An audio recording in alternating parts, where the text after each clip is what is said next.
All right, let's get started now by getting an edge in the financial distribution business with insights on the emerging trends when we talk about in the wealth management industry from Carl Richards, who has virtually crossed oceans, and he will help us understand the emerging trends in the wealth management business.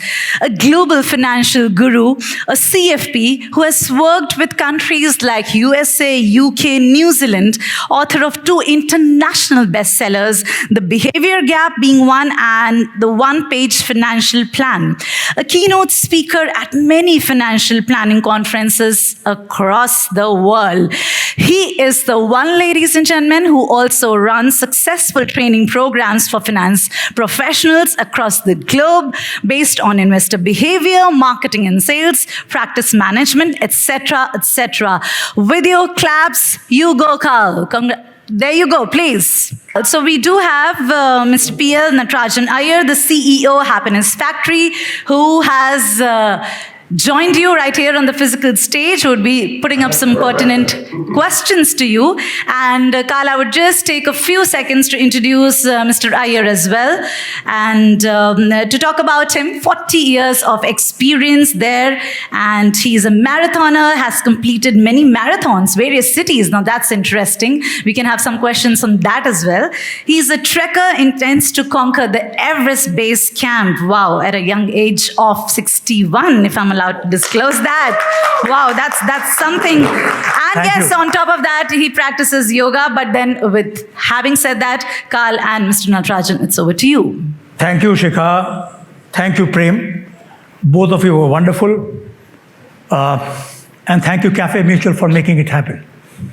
I know we have a very short time, and to get incredible insights from Carl, it takes hours and hours of conversation, but we have about 20-25 minutes. So we'll try to get maximum out of Carl in the time frame that we have. So Carl, thank you very much. And Carl, a sincere thanks to you for being there so late at night. I know that it's late in the evening there, Carl, and we really appreciate it. So with that, Carl. My pleasure. I just want to tell you thank you for having me. I've been to India twice to meet with real financial planners all across the country, and it's been amazing. So I'm super glad to be back there, although virtually this time. So thanks for having me. Yeah, thanks, Carl. So Carl, since we are basically talking about emerging trends, I think we should reflect upon some of the questions that really come out of that. Carl, I think with your experience and your global understanding, I want to understand that every industry is going through major disruptions. What kind of disruptions do you see happening in the wealth industry? Yeah, that's a super good question. I'm sure you've all felt it, that there is major change sort of afoot in our industry, speaking broadly and specifically among those of us who give financial advice for a living. I've spent the last 10 years really traveling all over the world, and including India, and I've seen the same thing. So one of the things that I think has become really clear is that the value of the advice of a real financial advisor has never been higher. It doesn't always feel that way because there's all these new tools, right? Books and podcasts and apps. And so sometimes we wonder about our value, but I don't know about you, but the world doesn't seem to be less certain right now than it was 2 or 3 years ago. And with that uncertainty, people have questions and need help trying to figure out what to do with their money. And so the one thing that has changed for me is that I've never seen a real financial advisor's value be higher. Now the other thing that seems to be changing is, and this is making its way through all industries really, is increased transparency. So Whereas we used to, it used to be really challenging for somebody to figure out how much they paid, for instance, for a certain financial product. Now that information is right at our fingertips. And so with this increased transparency, people are demanding more, right? They want to know what they're paying for, which I actually think is a good thing. If we're clear about the value we provide, then I have no problem with the idea of increased transparency. And the last thing that I've noticed that I think is really, really important is our ability to work with people virtually, right? Where we may not have thought that was possible or even ideal just 2 years ago. Now we've been given permission, really, to work virtually with clients all over the country. So I think those three things, like your value's never been higher, increased transparency, and the ability to work virtually are some of the major changes I've seen in the last couple of years. Thank you, Carl. Carl, you've been working very closely with financial professionals globally. Could you share your thoughts on what are some of the common challenges that they face today? Yeah, I think, again, all over the world, one thing we're struggling with is there's historically been these two models. Let me just pause real quick and make sure. Is my audio okay? Yes. Okay, perfect. I'm just hearing a lot of feedback in the coming through back. No, so I'll just focus. Carl, you're just fine. You're just fine. Yeah. So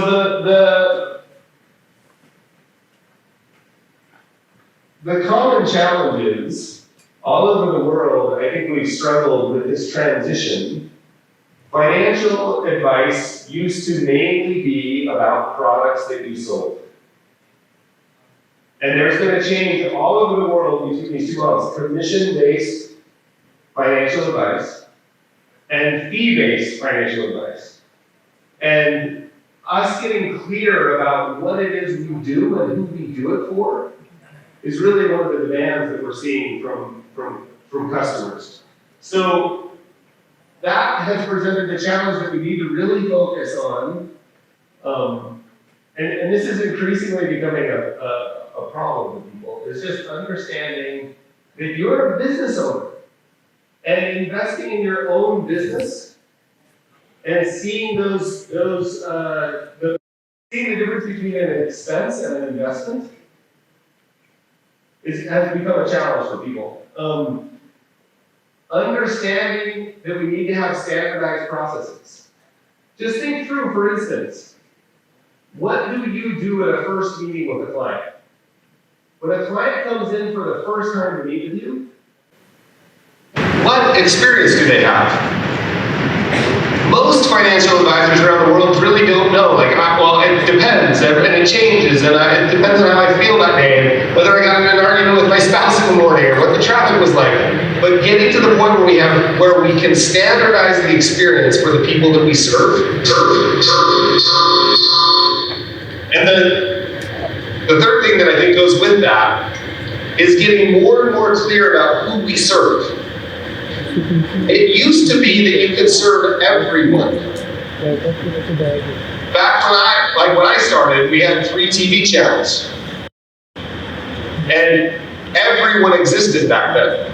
Like you could take out, here in the United States, you could take out an ad at the Super Bowl, right? And speak to everyone.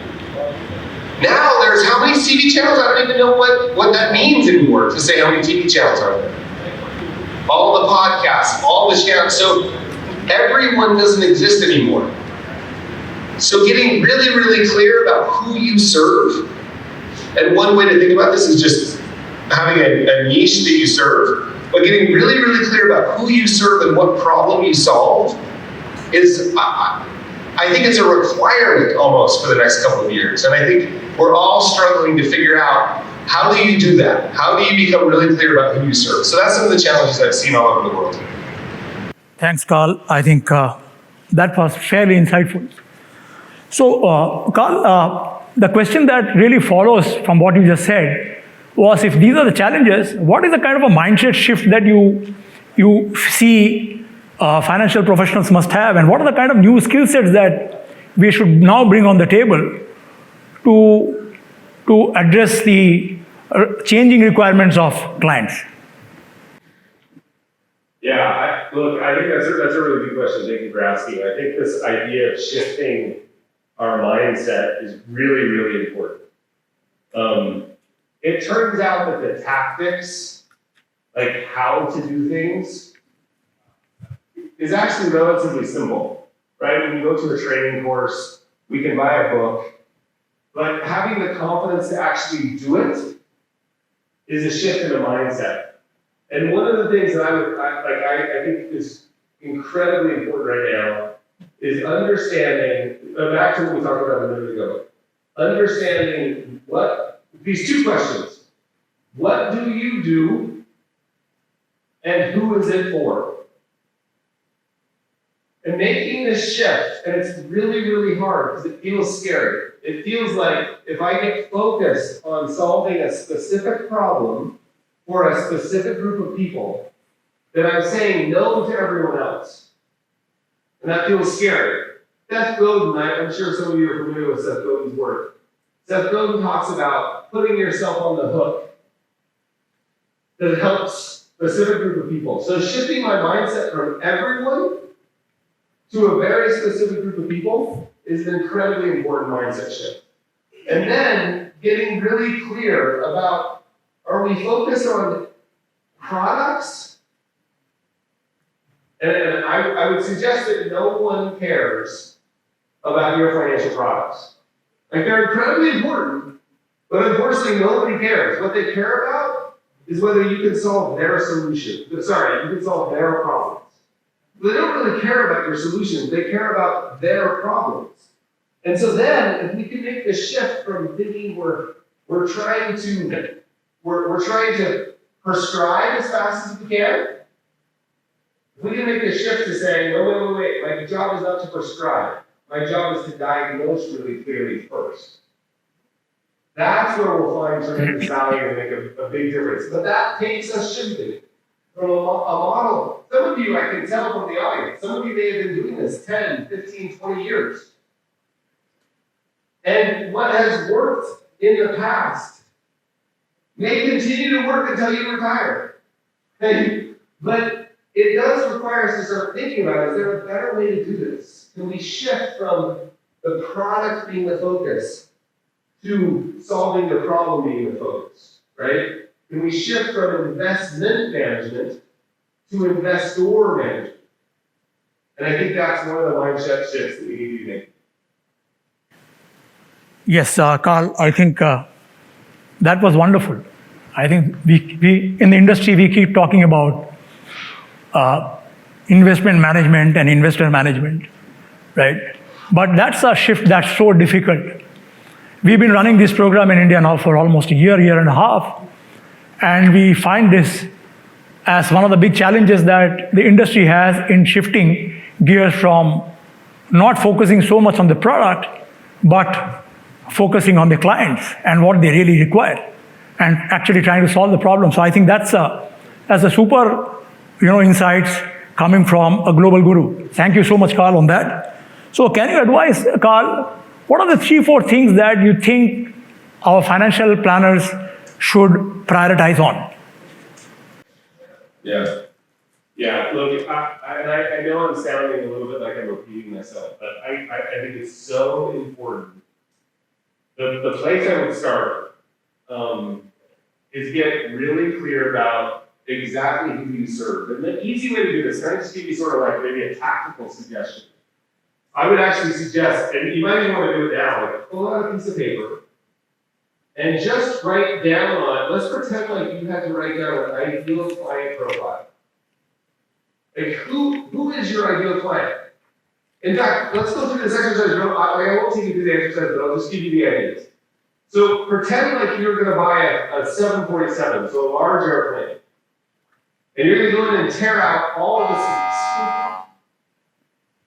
And you're going to put in 100, I don't know what the number is that you need, but often we focus on this 100 ideal clients. You're going to put in 100 first-class seats. And now, if you think that way, you've only got 100 seats. And suddenly your mindset starts to shift a little bit to like, wait, I can start to think about being very careful with who I'm going to give a seat to. This is a mutual decision. It's not you walking around. Look, you're a real financial advisor. You don't walk around begging people to buy things from you. Right? Instead, you know that you're an expert that can have a massive impact on people's lives. You only can serve a certain number of people, whether that's 100 or 500 people. I don't know what the right number is for you. But let's say it's 100. You start to now be very selective about who you're going to give a seat to. So one of the first things you could do is define who is it that you would give a seat to. If you have an ideal business with 100 clients or 200 clients, whatever your number is, everybody seems to settle in around 100. If you have an ideal business, what would those people look like? How often would you meet with them?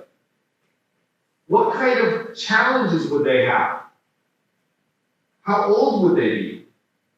You know, I think the sooner we can get clear about what we want in our business, instead of rushing around hoping that everybody, taking anybody who breathes, right? Anybody who has a pulse as a client, the sooner we can get clear about what we want out of the business, then everything else becomes, I'm not going to say it becomes easier, but it certainly becomes simpler.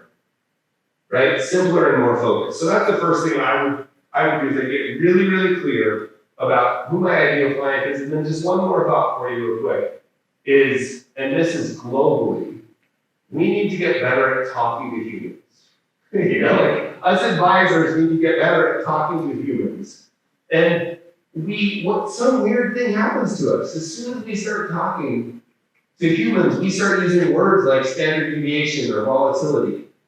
And we start using all sorts of jargon and lingo, partially because we just forget that not everybody cares. Not everybody walks around talking like this. The second thing I think we think is we need to look smart. The smarter we look, and this is an old sales technique, it's sort of like dig a hole, throw the client into the hole, look down and say, I'm the only one with a rope.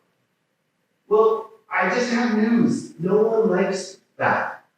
What they like instead is somebody being really, actually asking good questions and listening to them. This is true in India. I know it is. It's true in the UK. It's true in the United States. When's the last time you had someone you could talk to about money? And who are you going to talk to? Your friend? Your parents? Right? Almost no one, and I don't mean the things you're worried about. The things that keep you up at night. So if we can get better at asking good questions and listening, it's the right way to treat people, but it turns out it's also, if you're looking for a sales technique, try asking really good questions and listening instead of overcoming objections and pitching product.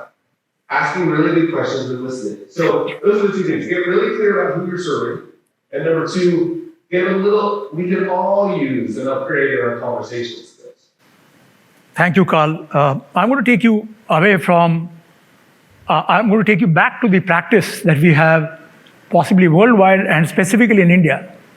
If you were to just look at the canvas of all the finance professionals we have in India, most of them are solo practicing professionals who somehow the industry has never held the cause of helping them to get together in a collaborative effort. So I wanted to get your understanding on the solo practitioner versus the advantages of a collaborating partnership. Yeah, we're seeing that all over the world. Right? We know now. We all know the benefits of being in a collaborative partnership. Of course, it's also challenging, right? With that comes challenges. In fact, I don't know if you've ever heard the old joke that The fastest way to sink is on a partnership. So we all know it's challenging, but the benefits, if done correctly, really, I mean, look, how do you compare being in a collaborative partnership with being solo? But I think some of the things I would focus on is, like, remember, you're an entrepreneur. Whether you're in a partnership or a solo, you're an entrepreneur. You happen to have chosen financial advice as your business. And if you haven't read the E-Myths, it's a great book to sort of point this out. If you're not careful, right, you're going to end up with the worst job in the world with the worst boss. Yourself. You know what I mean? And the way to avoid that is to make sure you set aside time to work on the business and not just in the business. So one quick way to do this, both in collaboration or solo, and it's easier if it's in a collaborative effort, is to just think through systems and process. If there's anything you've done more than once, just take the time to write it down. And then start thinking, is there ways I can either A, delete that thing? Because here's the deal. The successful advisors all over the world, we've noticed a common trend. They're the ones that spend the most time face-to-face with clients. Right? Whether that's virtual or on the phone, what I mean is they're the ones that spend the most time interacting with clients. Now there's a whole bunch of other stuff that goes on about running a business, right? The investment model, rebalancing, writing the financial plan, punching things into Excel spreadsheets. So anything we can do to either stop doing those things or B, collaborate with someone else who might be better at those things than us, anything we can do increases the efficiency of the business. And let me just tell you one super quick story. I had a friend who was an emergency room doctor. And one time, he was my next door neighbor too. And one time we were out we were rock climbing, and I got hurt. I hit my head. And he took me to the emergency room with him. And when we went there, when we walked in, everybody was so happy to see him. Like the nurses and the admin staff, they all yelled, like, "Doctor!" And they gave him high fives. And I was like, what? It seems really strange to me. I was like, what is going on? And he said, well, I get things moving here. And I said, well, what does that mean? He said, well, I have a rule that I only do things that only a doctor can do. Everything else, I try to find someone else that can do it. And he gave me some examples. But I think if you start thinking, how can I get to the point where I'm spending more and more of my time in client-facing activities instead of administrative work? And the reason I'm giving you that answer to the question is because that gets easier when we're in collaborative environments, right? When we're solo, you're like the corporate janitor, right? Like you have to do everything. But when we're in collaborative environments, we can find people who aren't like us, and their skills complement ours. And I think that's one of the keys to growing a business in the future. Thank you, Carl. I think I've got two buzzers. Now they're going to throw me out if I ask a few more questions. But the last one, Carl, is there something that I should have asked but haven't asked that you would want to talk about? Yeah, that's one of my favorite questions. Listen, I just want to reinforce what we already talked about. And I know because I've spoken to lots of advisors in India. I get tons of emails from you. Thank you, by the way. I get tons of messages on Twitter, at the behavior guy, if you want to follow me. Thank you, by the way. And then the 2 trips over there.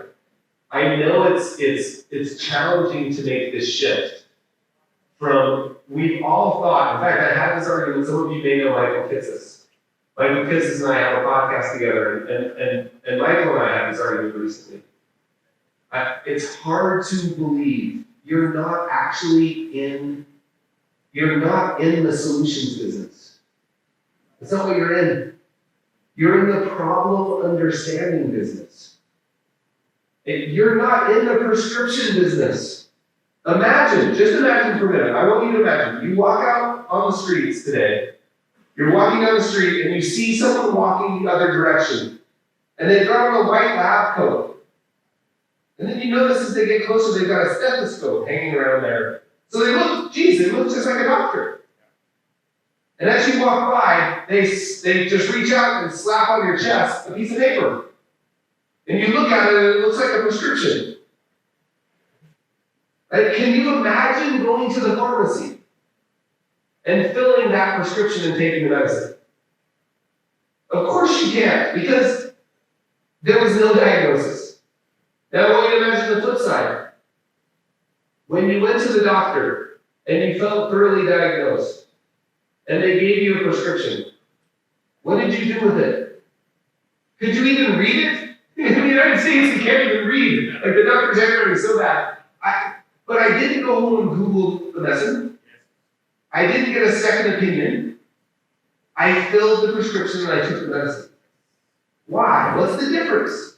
Well, the difference is I felt thoroughly diagnosed. So you are not, I know it's challenging for us to get our heads around this, because we've all thought that we're in the solutions business, we're in the product business, we're in the prescription business. But you're not. You're in the diagnosis business. You're in the problem understanding business. No one cares about your solutions. They care about their problems. And if we can make that shift, then we can be real financial advisors. Because we understand the problem, and then I know how to give you advice. You'll go fill the prescription. There is no objections anymore if I thoroughly diagnose you. So if you want a little trick, I don't talk about it this way normally, but if you want a little sales trick, here's the little sales trick. Stop selling stuff and start listening. And if we listen, sales become easy. And I'm only begging you to believe me because I know the impact you can make. I know the difference. I've seen it. And the people, I'm pointing out my window here in Utah, but the people of India need what you do more than ever. And the only way they're going to know that you exist is if we start listening, we start asking questions, we start diagnosing. So with that, thank you so much for taking the time to listen to this question. Thank you. Thank you, Carl. It's been enriching, to say the least. And I'm sure that the half an hour that we spent today together would really give a lot of insights to all of you. Thank you. I hope you had an excellent insight from Carl. So thanks a lot.